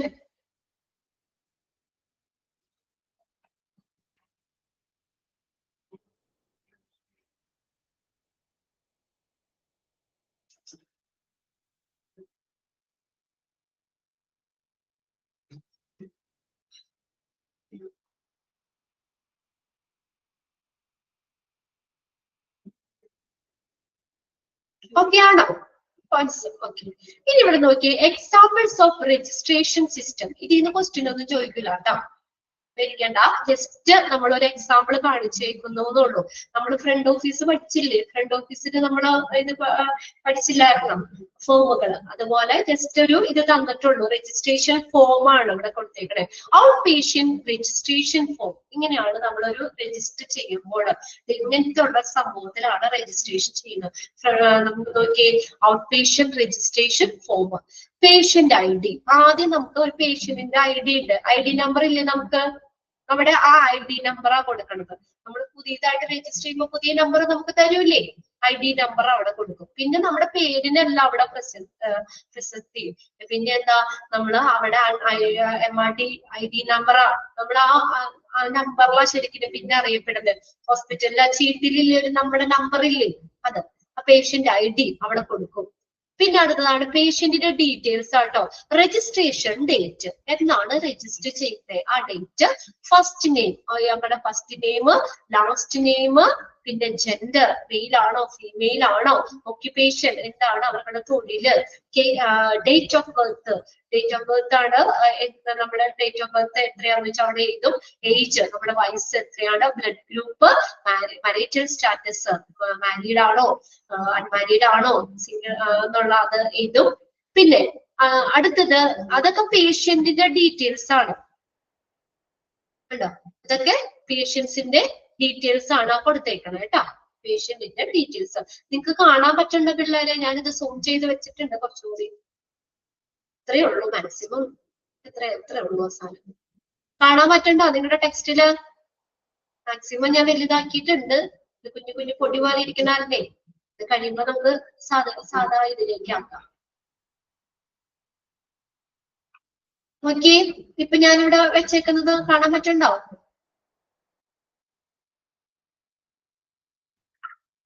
ഇപ്പൊ ക്ലിയർ ആവണ്ടോ? നിങ്ങളുടെ ടെക്സ്റ്റില് നിങ്ങൾക്ക് വായിക്കാൻ പറ്റണ്ടോ അത്? ആ, ടെക്സ്റ്റില് വായിക്കാൻ പറ്റണ്ടോ? ജസ്റ്റ് വായിക്കാൻ പറ്റണ്ട അല്ലേ, കുഴപ്പമൊന്നുമില്ല. അപ്പൊ അത് ആദ്യത്തെ സെക്ഷൻ നോക്കിയേണ്ട പേഷ്യന്റിന്റെ ഡീറ്റെയിൽസ് ആണ്. Registration date, first name, last name, gender, occupation, date of birth, age, blood group, marital status. ഇനി അടുത്ത കോണ്ടാക്ട് ഡീറ്റെയിൽസ് ആണ്. നമ്മൾ കോണ്ടാക്ട് ചെയ്യാൻ അഡ്രസ്, സിറ്റി, കൺട്രി, പിന്നെ കോണ്ടാക്ട് നമ്പർ. പിന്നെ അടുത്തതാണ് ഹോസ്പിറ്റലിന്റെ ഡീറ്റെയിൽസ്. ഇപ്പൊ അത് നമ്മള് രണ്ടാമത്തേന്ന് പറഞ്ഞ കോണ്ടാക്ട്, നമ്മളെ കോണ്ടാക്ട് ചെയ്യാം. നമ്മുടെ അഡ്രസ്, നമ്മൾ എവിടെയാണ് സിറ്റി, കൺട്രി, പിൻ നമ്പർ, പിന്നെ കോണ്ടാക്ട് നമ്പർ. പിന്നെയാണ് ഹോസ്പിറ്റലിന്റെ ഡീറ്റെയിൽസ്. നോക്കിയേ, ഡിപ്പാർട്ട്മെന്റ്, ഏത് ഡിപ്പാർട്ട്മെന്റ് ആണ്, കൺസൾട്ടന്റ് നെയിം, ആരാണ് കാണുന്നത്, ഡോക്ടറുടെ പേര്, അത് രണ്ടും ഹോസ്പിറ്റലിന്റെ ഡീറ്റെയിൽസ്. പിന്നെ അത് നമ്മൾ സേവ് ചെയ്യാം അല്ലെ, സേവ് ചെയ്ത് വെക്കാം. പിന്നെ അടുത്തത് ന്യൂ, ആ പച്ചരി കണ്ടോ, ന്യൂന്ന് കണ്ട, ന്യൂവിൽ നിൽക്കുമ്പോ അടുത്ത ആള് വരുമ്പോ വീണ്ടും ഇത് ഇതായിക്കോളും. Patient registration date, first name, last name, പിന്നെ അതുപോലെ തന്നെ പേഷ്യന്റ് ഐ ഡി ആയിട്ട് ആദ്യത്തെ കോളത്തില്. അപ്പൊ ഇങ്ങനെ ഇപ്പൊ ഒരാൾക്കടെ നമുക്ക് അത് എടുത്ത് റിഫ്രഷ് ചെയ്ത് നമുക്ക് നോക്കുമ്പോഴേ നമുക്ക് ഇങ്ങനെ ഓരോരുത്തർക്കടെ നേരെ കണ്ടു പേഷ്യന്റ് ഐ ഡി നമ്മൾ നോക്കി താഴെ കണ്ടില്ലേ, അത്രയാണ് ഒരു ഫോം. അതിന്റെ താഴെ നോക്കിയേ, പേഷ്യന്റ് ഐ ഡി എത്രാമത്തെ എഴുതി, I D, registration, first name, last name, occupation, centre, manager status, ഇങ്ങനെയുള്ള ഡീറ്റെയിൽസ് ഓരോ പേഷ്യന്റിന്റെയും താഴെ ഉള്ളതാണ് ആ താഴെ കാണുന്ന ബോക്സിൽ റിഫ്രഷ് ഉണ്ടാവും. അപ്പൊ അത്രയാണ് ഒരു ഫോം. ഓക്കെ, വലിയ ഡീറ്റെയിൽ ഒന്നുമില്ല, അധികം അങ്ങനെ പഠിക്കാൻ ഇതില്ല. ഇതൊന്നും ക്വസ്റ്റ്യൻ ഒന്നുമില്ല, ജസ്റ്റ് എന്തായാലും ഒന്ന് വായിച്ചു വെക്കണം. നമുക്ക് ഇനി ചോദിക്കാൻ പാടില്ല എന്നില്ലല്ലോ. ഈ ഔട്ട് പേഷ്യന്റ് രജിസ്ട്രേഷൻ ഫോമിൽ എന്തൊക്കെ കാര്യങ്ങളാണ്, പേഷ്യന്റിന്റെ ഡീറ്റെയിൽസിൽ എന്തൊക്കെയാ വന്നേന്നോ അവരെ ചോദിച്ചാല് ഒക്കെ ഒഴിവാക്കാൻ പറ്റില്ല. എന്നാലും നിങ്ങളൊന്ന് മനസ്സിലാക്കി വെക്കുക കേട്ടോ, എന്തൊക്കെയാണെന്നുള്ളത് ഏകദേശം നമുക്കറിയാലോ അല്ലേ. പേഷ്യന്റിന്റെ ഡീറ്റെയിൽസ് ആണ് അവിടെ കിടക്കുന്നത്. ഇനി next, guest relation officer. Guest relation officer. A guest relation officer, also known as guest relation coordinator or guest relation specialist. Guest relation officer അറിയപ്പെടുന്ന മറ്റൊരു പേരാണ് ഗസ്റ്റ് റിലേഷൻ കോർഡിനേറ്റർ അല്ലെങ്കിൽ ഗസ്റ്റ് റിലേഷൻ സ്പെഷ്യലിസ്റ്റ് എന്ന് പറയും. എക്സാമിന് ചോദിക്കാറുണ്ട് കേട്ടോ, അണ്ടർലൈൻ ചെയ്ത് വെച്ചു. Guest relation officer is also known as dash. Option എയില് ഗസ്റ്റ് റിലേഷൻ കോർഡിനേറ്റർ, ഓപ്ഷൻ ബിയിൽ അല്ലെങ്കിൽ വേണമെങ്കിൽ ഗസ്റ്റ് റിലേഷൻ സ്പെഷ്യലിസ്റ്റ് എന്നാവാം, ഓപ്ഷൻ സിയിൽ ബോത്ത് എ ആൻഡ് ബി എന്നാവാം, none of them. Guest relation coordinator അല്ലെങ്കിൽ ഗസ്റ്റ് റിലേഷൻ സ്പെഷ്യലിസ്റ്റ് എന്നും ഒക്കെ അറിയപ്പെടുന്നുണ്ട്. Is a customer service centred employee who essentially leads. എന്താ, ആരാ പേരിന്ന് തന്നെ അറിയാലോ, guest relation officer. Customer centred employee ആണ് അല്ലെ, കസ്റ്റമേഴ്സിനെ കേന്ദ്രീകരിച്ചിട്ടുള്ള. അപ്പൊ നമ്മുടെ പേഷ്യൻസിന്റെ കസ്റ്റമേഴ്സിന്റെ ഹോസ്പിറ്റലിലെ കസ്റ്റമർ എന്ന് പറഞ്ഞാൽ പേഷ്യൻസ് അല്ലേ അല്ലേ.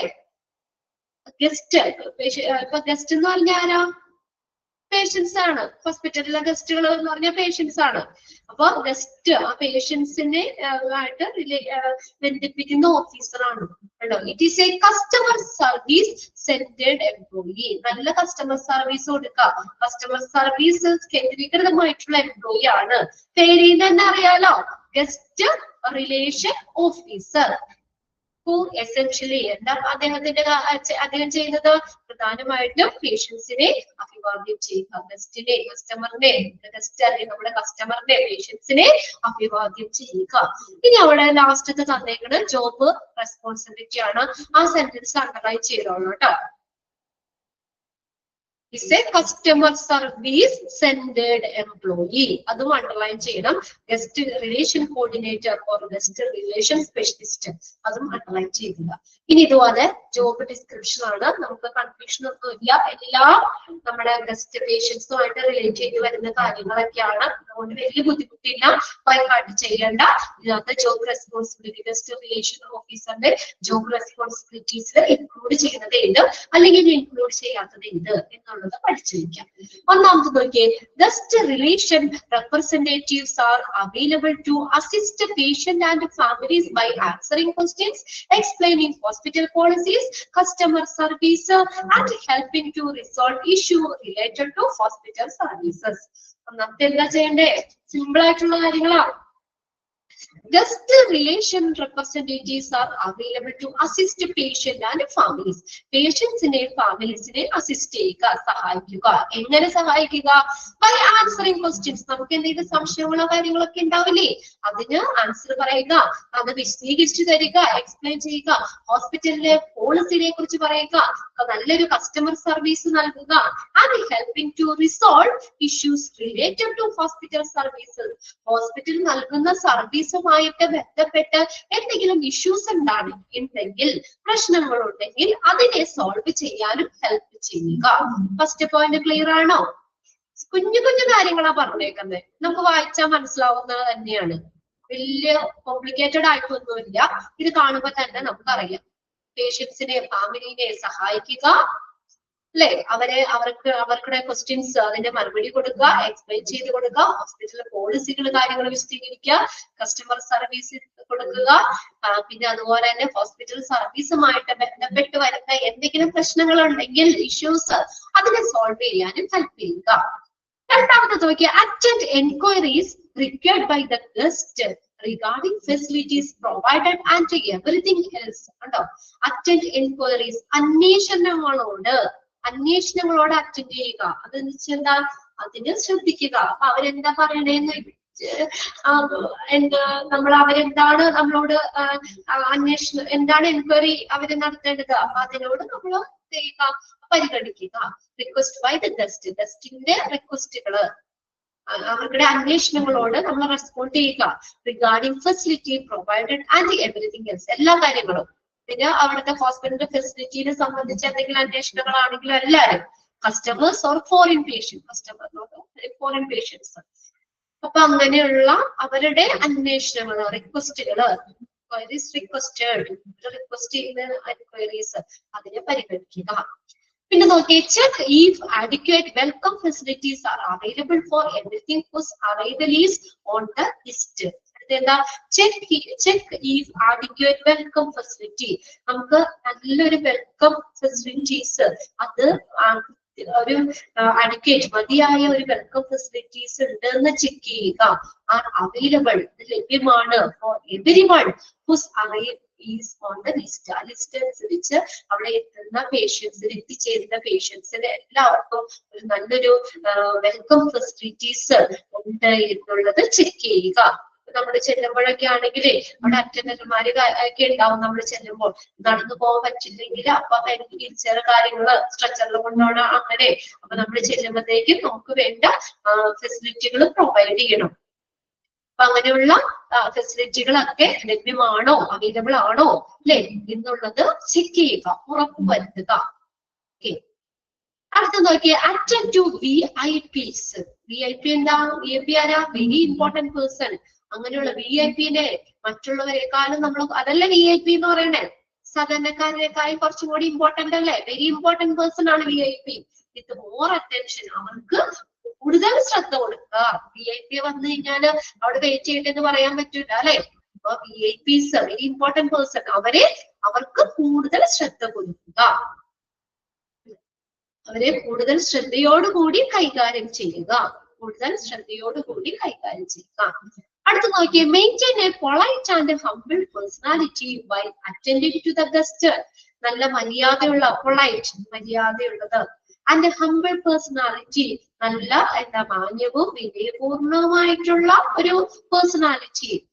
അങ്ങനെ വേണം നമ്മള് എന്ത് ചെയ്യാൻ, ഗസ്റ്റുകളോട് നമ്മൾ പെരുമാറാനായിട്ട്. അങ്ങനെ അത് നിലനിർത്തുക. അല്ലെങ്കിൽ നമ്മൾ ദേഷ്യപ്പെട്ട് നമ്മൾ തോന്നിയവരുടെ ഒച്ചയെടുത്ത് അങ്ങനെയൊന്നും സംസാരിക്കാൻ പാടില്ല, അല്ലെ? എപ്പോഴും ഒരു മര്യാദയുള്ള, വിനയമുള്ള ഒരു നല്ലൊരു പേഴ്സണാലിറ്റി ഗസ്റ്റിനോട് കാണിക്കുക. അങ്ങനെ തന്നെ അവരോട് പെരുമാറുക. അടുത്ത point, provide A detailed description of all the information that can be potentially asked four along with the documents needed. നമുക്ക് അടുത്തത്, provide A detailed description all the information. ആവശ്യമായിട്ടുള്ള ഡോക്യുമെന്റ്സുകൾ, അവർക്ക് ആവശ്യമായിട്ടുള്ള ഡോക്യുമെന്റ്സിനോടൊപ്പം തന്നെ അവര് ആവശ്യപ്പെടാൻ സാധ്യതയുള്ള എല്ലാ വിവരങ്ങളുടെയും വിശദമായിട്ടുള്ള വിവരണം നൽകുക.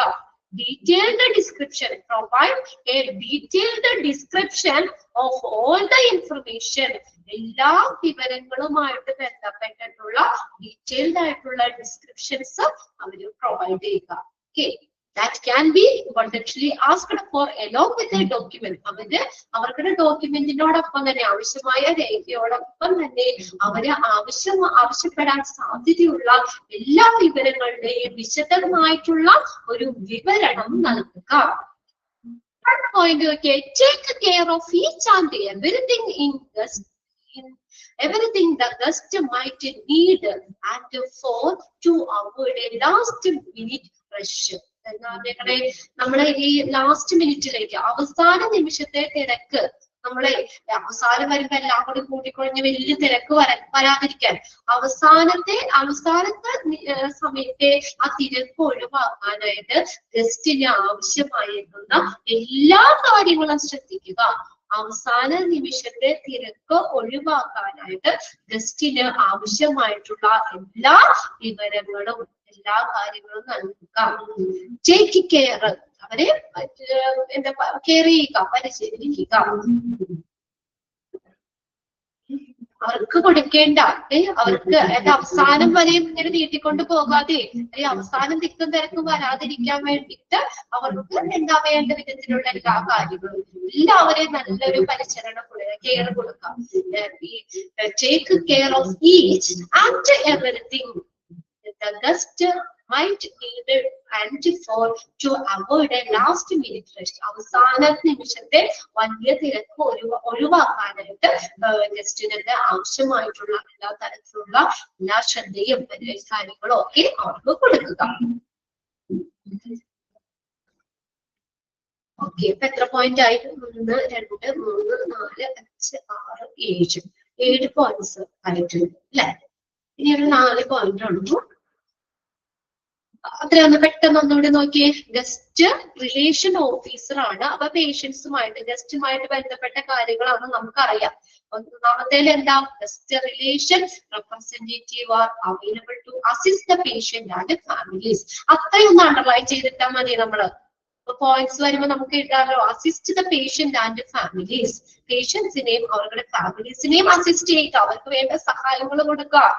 ഓക്കെ, അവർക്കുടെ ക്വസ്റ്റ്യൻസിനോട് മറുപടി പറയുക, എല്ലാ കാര്യങ്ങളും എക്സ്പ്ലെയിൻ ചെയ്യുക, ഹോസ്പിറ്റലിലെ പോളിസികൾ, കസ്റ്റമർ സർവീസ്, പിന്നെ അതുപോലെ തന്നെ ഹോസ്പിറ്റൽ സർവീസുമായിട്ട് ബന്ധപ്പെട്ട എന്തെങ്കിലും ഇഷ്യൂസ് ഉണ്ടെങ്കിൽ അതിനെ സോൾവ് ചെയ്യാൻ ഹെൽപ്പ് ചെയ്യുക. പിന്നെ എൻക്വയറീസ്, ഗസ്റ്റ് റിക്വസ്റ്റ് ചെയ്യുന്ന അന്വേഷണങ്ങളോട് അതിനെ ശ്രദ്ധിക്കുക. Regarding facility provided and everything else, അവര് ഹോസ്പിറ്റലിൽ പ്രൊവൈഡ് ചെയ്യുന്ന ഫെസിലിറ്റിയുമായി സംബന്ധിച്ച് എന്തെങ്കിലും റിക്വസ്റ്റുകളോ അങ്ങനെയുള്ള എൻക്വയറീസ് അന്വേഷണങ്ങളോ ഉണ്ടെങ്കിൽ അതിനെ പരിഗണിക്കുക. പിന്നെ അതുപോലെ തന്നെ എന്താണ്? Check the adequate welcome facility, മതിയായ ഒരു വെൽക്കം ഫെസിലിറ്റി ഉണ്ടെന്ന് ഉറപ്പുവരുത്തുക. പിന്നെ അതുപോലെ തന്നെ VIPs, വെരി ഇമ്പോർട്ടന്റ് പേഴ്സൺ, അവരെ കൂടുതൽ ശ്രദ്ധ കൊടുക്കുക, ശ്രദ്ധയോടുകൂടി പരിഗണിക്കുക. സാധാരണക്കായി VIP ആകുമ്പോൾ അതിൻ്റെതായ ഒരു കൺസിഡറേഷൻ നമ്മൾ കൊടുക്കണം അല്ലെ? അപ്പൊ അങ്ങനെ ചെയ്യുക. പിന്നെ അടുത്ത maintain polite and humble personality while attention to the guest. ഈ ഗസ്റ്റുകളെ നമ്മൾ പരിശീലിക്കുമ്പോൾ എങ്ങനെ വേണം? മാന്യമായിട്ടും അതുപോലെ പൊളൈറ്റ്, മര്യാദയോടുകൂടി വിനയത്തോടു കൂടിയൊക്കെ, അങ്ങനെ നല്ലൊരു പേഴ്സണാലിറ്റിയോട് കൂടി തന്നെ അവരെ അറ്റൻഡ് ചെയ്യുക. പിന്നെ അടുത്തത് എന്താണ്? പിന്നെ അടുത്ത provide detailed description all the information that can be potentially asked for along with the document needed. അതായത് ആവശ്യമായിട്ടുള്ള രേഖയോടൊപ്പം തന്നെ അവർക്ക് ആവശ്യമായിട്ടുള്ള ഡോക്യുമെന്റ്സ് അതിനോടൊപ്പം തന്നെ ആവശ്യപ്പെടാൻ സാധ്യതയുള്ള എല്ലാ രേഖകളും അതിന്റെ വിശദമായ വിവരണങ്ങൾ നൽകുക. പിന്നെ അടുത്തതാണ് take care of each and everything the guest might need and for to avoid a last minute rush. അതായത് അവസാന നിമിഷത്തെ തിക്കും തിരക്കും ഒഴിവാക്കാൻ വേണ്ടിയിട്ട് എല്ലാത്തിനും ഗസ്റ്റിനോട് എല്ലാവരെയും നല്ല രീതിയിൽ പരിചരിക്കുക. അപ്പൊ ലാസ്റ്റ് ആക്കി വെക്കേണ്ട ആവശ്യമല്ലോ. ഫസ്റ്റ് ഒടുങ്ങി ഓരോ കാര്യങ്ങളും വേഗം ക്ലീൻ ചെയ്ത് കൊടുക്കാം നമുക്ക് അവിടെ. അവസാന നിമിഷത്തെ ആ തിരക്ക് ഒഴിവാക്കാൻ വേണ്ടിയിട്ട് ഗസ്റ്റിന് ആവശ്യമായിരിക്കുന്ന എല്ലാ കാര്യങ്ങളിലും ശ്രദ്ധിക്കുക. അവർക്ക് വേണ്ട കാര്യങ്ങളൊക്കെ കൃത്യസമയത്തൊക്കെ കറക്റ്റ് ആയിട്ട് തന്നെ പ്രൊവൈഡ് ചെയ്യുക. ഓക്കെ, അപ്പൊ നമ്മൾ 7 പോയിന്റ്സ് ആണ് കേട്ടോ പറഞ്ഞിട്ടുള്ളൂ. ഇനി 4 എണ്ണം ഉണ്ട്, അത് നമുക്ക് നാളെ നോക്കാം. ഇനിയിപ്പോ അതുകൊണ്ട് തുടങ്ങി കഴിഞ്ഞാൽ കംപ്ലീറ്റ് ചെയ്യാൻ പറ്റില്ല. ഓക്കെ, ലാസ്റ്റത്തെ 4 പോയിന്റ്സ് നെക്സ്റ്റ് നാളെ നോക്കാം കേട്ടോ. ഓക്കെ, ഇത്രയും കാര്യങ്ങൾ ഓക്കെ അല്ലേ? ഓക്കെ, ഒന്ന് വായിച്ചു വെച്ചേക്കാം കേട്ടോ. ആ ഫസ്റ്റ് ആ പാരഗ്രാഫ് ഇല്ലേ, അത് ഇമ്പോർട്ടന്റ് ആണ് കേട്ടോ. അതൊന്ന് നോക്കി വെക്കണം. അത് ക്വസ്റ്റ്യൻ പേപ്പറിൽ ചോദിക്കാറുണ്ട്. ആ ഗസ്റ്റ് റിലേഷൻ ഓഫീസർ എന്ന് പറഞ്ഞ ആ പാരഗ്രാഫ് ഇല്ലേ, അത് നോക്കാം. പിന്നെ റെസ്പോൺസിബിലിറ്റി ഇൻക്ലൂഡ് ചെയ്യണതിൽ ഇൻക്ലൂഡ് ചെയ്യാത്തതിൽ ചോദിക്കാം. ഒന്ന് മനസ്സിലാക്കി വെച്ചേക്കാം. ബാക്കിയത് നെക്സ്റ്റ് ക്ലാസ്സിൽ നോക്കാം. Okay, thank you. Next ma'am join ചെയ്യൂ കേട്ടോ. ഓക്കെ.